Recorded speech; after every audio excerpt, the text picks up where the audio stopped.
കൊല്ലം special squad party കഴിഞ്ഞ ദിവസം വെളുപ്പിനെ ഇടപ്പള്ളിക്കോട്ട ഭാഗത്ത് നടത്തിയ പരിശോധനയിൽ 12 ഗ്രാമോളം MDMA പിടികൂടി 2 പേരെ അറസ്റ്റ് ചെയ്യുകയുണ്ടായി. എക്സൈസിൻ്റെ ഇൻ്റലിജൻസ് വിഭാഗത്തിന് ലഭിച്ച രഹസ്യവിവരത്തിൻ്റെ അടിസ്ഥാനത്തിലായിരുന്നു പരിശോധന. ഇപ്പം ക്രിസ്മസ് ന്യൂ ഇയർ സ്പെഷ്യൽ ഡ്രൈവിൻ്റെ ഭാഗമായിട്ട് ലഹരിവേട്ട ജില്ലയിൽ ശക്തമാക്കിയിരിക്കുകയാണ്. അതിൻ്റെ ഭാഗമായിട്ട് നടത്തിയ പരിശോധനയിലാണ് 12 ഗ്രാമോളം MDMA ആയിട്ട് 2 പേരെ പിടികൂടിയുണ്ടായി. ഇതൊരു കൊമേഴ്ഷ്യൽ അളവിലുള്ള MDMA ആണ്.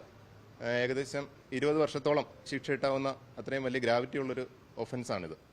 ഇവർ ബാംഗ്ലൂരിൽ നിന്നും കേരളത്തിലേക്ക് മയക്കുമരുന്ന് എത്തിക്കുന്ന ശൃംഖലയിലെ കണ്ണിയാണ് ഇവർ രണ്ടുപേരും.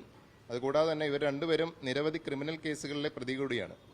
ഒരാൾ കായംകുളം പോലീസ് സ്റ്റേഷനിൽ ഒരു യുവാവിനെ കുത്തിക്കൊന്ന കേസിലെ പ്രതിയാണ്. അയാളുടെ പേര് അമിതാഭ് ചന്ദ്രൻ എന്നാണ്. അയാളുടെ പേരിൽ നിരവധി ക്രിമിനൽ കേസുകളുണ്ട്. ഇതിൽ ഒന്നാമത്തെ പ്രതിയുടെ പേര് രതീഷ് എന്നാണ്. അയാൾ കൊല്ലം മീനാട് താഴത്തുചേരിയിലുള്ള ആളാണ്. അയാളും നിരവധി കൊലപാതക ശ്രമ കേസുകളിലെ പ്രതിയാണ്. അപ്പം പിടിക്കാൻ വരുന്നവരെ ആക്രമിക്കാനായിട്ട് ഇവർ കടാരയൊക്കെ കരുതിയിരുന്നു. അത് നമ്മൾ പിടിച്ചെടുത്തിട്ടുണ്ട്. അപ്പോൾ അതിൻ്റെ ഭാഗമായിട്ട് ഇനി തുടർ അന്വേഷണം ഉണ്ടായിരിക്കും. കൂടുതൽ അറസ്റ്റുകളും ഇതിൻ്റെ ഭാഗമായിട്ടുണ്ടായിരിക്കും.